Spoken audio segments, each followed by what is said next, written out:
Rimas y leyendas. Gustavo Adolfo Bécquer. El Cristo de la Calavera. El rey de Castilla marchaba a la guerra de moros, y para combatir con los enemigos de la religión había apellidado en son de guerra a todo lo más florido de la nobleza de sus reinos. Las silenciosas calles de Toledo resonaban noche y día con el marcial rumor de los atabales y los clarines, y ya en la morisca puerta de bisagra, ya en la del Cambrón, o en la embocadura del antiguo puente de San Martín, no pasaba hora sin que se oyese el ronco grito de los centinelas, anunciando la llegada de algún caballero que, precedido de su pendón señorial y seguido de jinetes y peones, venía a reunirse al grueso del ejército castellano. El tiempo que faltaba para emprender el camino de la frontera y concluir de ordenar las huestes reales discurría en medio de fiestas públicas, lujosos convites y lucidos torneos, hasta que, llegada al fin la víspera del día señalado de antemano por S.A. para la salida del ejército, se dispuso un postrer sarao con el que debieran terminar los regocijos. La noche del sarao, el alcázar de los reyes ofrecía un aspecto singular. En los anchurosos patios, alrededor de inmensas hogueras y diseminados sin orden ni concierto, se veía una abigarrada multitud de pajes, soldados, ballesteros y gente menuda, quienes, estos aderezando sus corceles y sus armas y disponiéndolos para el combate, aquellos saludando con gritos o blasfemias las inesperadas vueltas de la fortuna personificada en los dados del cubilete, los otros repitiendo en coro el refrán de un romance de guerra que entonaba un juglar acompañado de la buzla,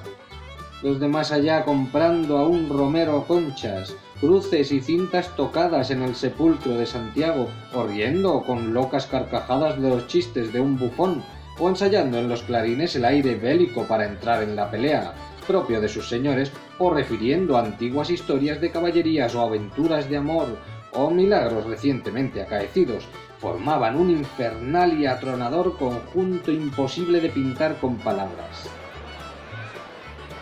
Sobre aquel revuelto océano de cantares de guerra, rumor de martillos que golpeaban los yunques, chirridos de limas que mordían el acero, piafar de corceles, voces descompuestas, risas inextinguibles, gritos desaforados, notas destempladas, juramentos y sonidos extraños y discordes, flotaban a intervalos como un soplo de brisa armoniosa los lejanos acordes de la música del sarao.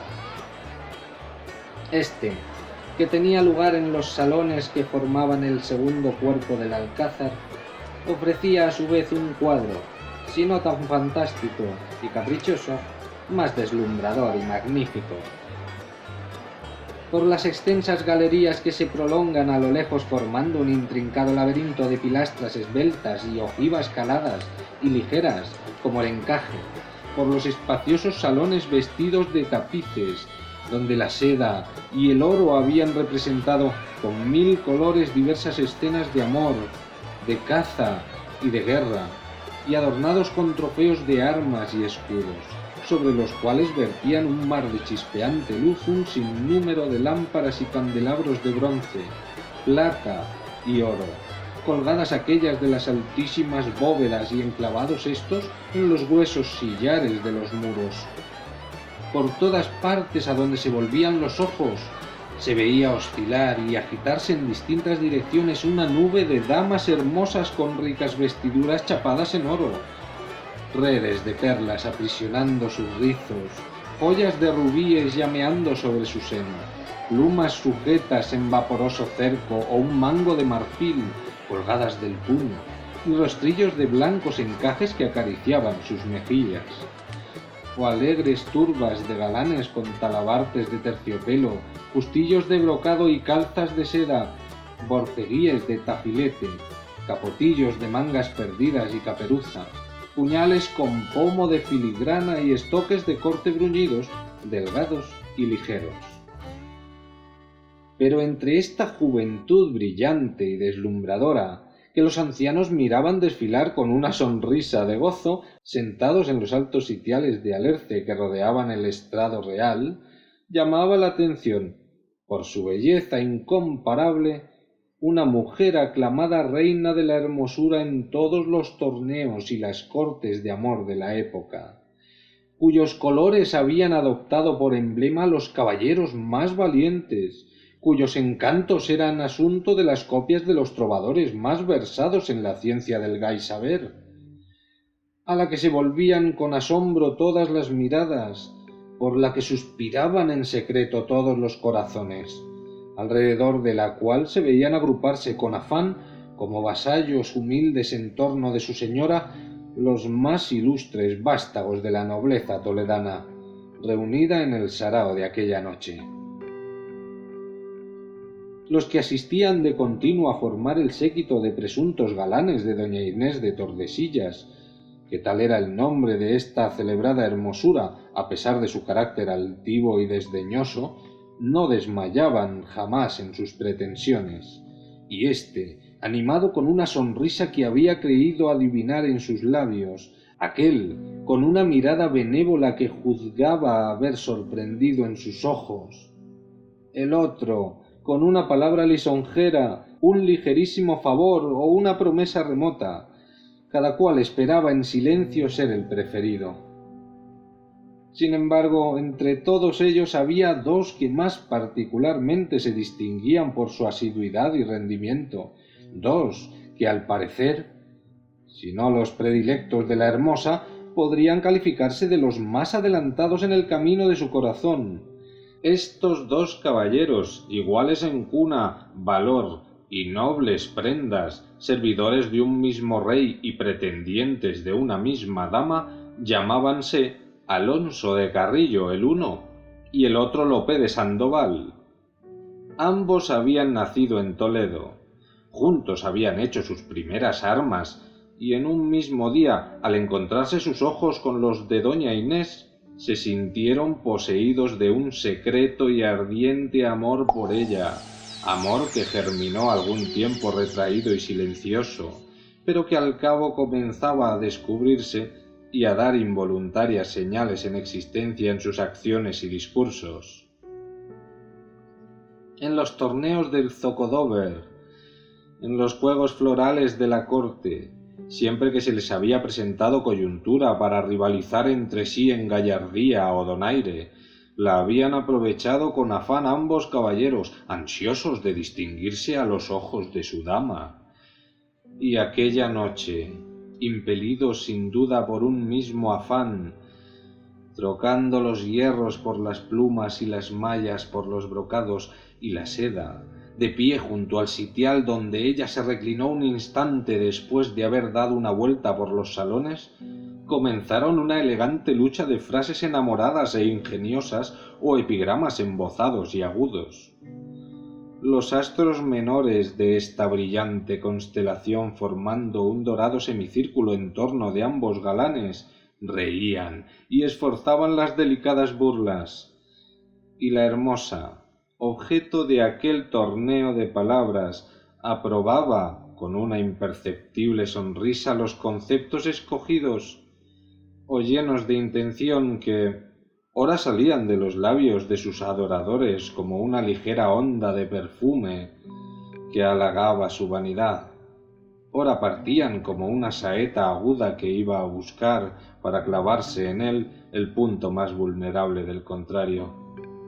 su amor propio. Ya el cortesano combate de ingenio y galanura comenzaba a hacerse de cada vez más crudo. Las frases eran aún corteses en la forma, pero breves, secas, y al pronunciarlas, si bien las acompañaba una ligera dilatación de los labios, semejante a una sonrisa, los ligeros relámpagos de los ojos, imposibles de ocultar, demostraban que la cólera hervía comprimida en el seno de ambos rivales. La situación era insostenible. La dama lo comprendió así. y levantándose del sitial se disponía a volver a los salones, cuando un nuevo incidente vino a romper la valla del respetuoso comedimiento en el que se contenían los dos jóvenes enamorados. Tal vez con intención, acaso por descuido, doña Inés había dejado sobre su falda uno de los perfumados guantes, cuyos botones de oro se entretenía en arrancar uno a uno mientras duró la conversación. Al ponerse de pie, el guante resbaló por entre los anchos pliegues de seda y cayó a la alfombra. Al verle caer, todos los caballeros que formaban su brillante comitiva se inclinaron presurosos a recogerle, disputándose el honor de alcanzar un leve movimiento de cabeza en premio de su galantería. Al notar la precipitación con que todos hicieron el ademán de inclinarse, una imperceptible sonrisa de vanidad satisfecha asomó a los labios de la orgullosa doña Inés, que después de hacer un saludo general a los galanes que tanto empeño mostraban en servirla, sin mirar apenas y con la mirada alta y desdeñosa, tendió la mano para recoger el guante en la dirección en que se encontraban Lope y Alonso, los primeros que parecían haber llegado al sitio en que cayera. En efecto, ambos jóvenes habían visto caer el guante cerca de sus pies, ambos se habían inclinado con igual presteza a recogerle, y al incorporarse cada cual le tenía asido por un extremo. Al verlos inmóviles, desafiándose en silencio con la mirada, y decididos ambos a no abandonar el guante que acababan de levantar del suelo, la dama dejó escapar un grito leve e involuntario, que ahogó el murmullo de los asombrados espectadores, los cuales presentían una escena borrascosa que en el alcázar y en presencia del rey podría calificarse de un horrible desacato. No obstante, Lope y Alonso permanecían impasibles, mudos, midiéndose con los ojos, de la cabeza a los pies, sin que la tempestad de sus almas se revelase más que por un ligero temblor nervioso que agitaba sus miembros como si se hallasen acometidos de una repentina fiebre. Los murmullos y las exclamaciones iban subiendo de punto. La gente comenzaba a agruparse en torno de los actores de la escena. Doña Inés, o aturdida o complaciéndose en prolongarla, daba vueltas de un lado a otro, como buscando dónde refugiarse y evitar las miradas de la gente, que cada vez acudía en mayor número. La catástrofe era ya segura. Los dos jóvenes habían ya cambiado algunas palabras en voz sorda, y mientras que con la una mano sujetaban el guante con una fuerza convulsiva, parecían ya buscar instintivamente con la otra el puño de oro de sus dagas, cuando se entreabrió respetuosamente el grupo que formaban los espectadores y apareció el rey. Su frente estaba serena. No había indignación en su rostro ni cólera en su ademán. Tendió una mirada alrededor, y esta sola mirada fue bastante para darle a conocer lo que pasaba. Con toda la galantería del doncel más cumplido, tomó el guante de las manos de los caballeros, que, como movidas por un resorte, se abrieron sin dificultad al sentir el contacto de la del monarca,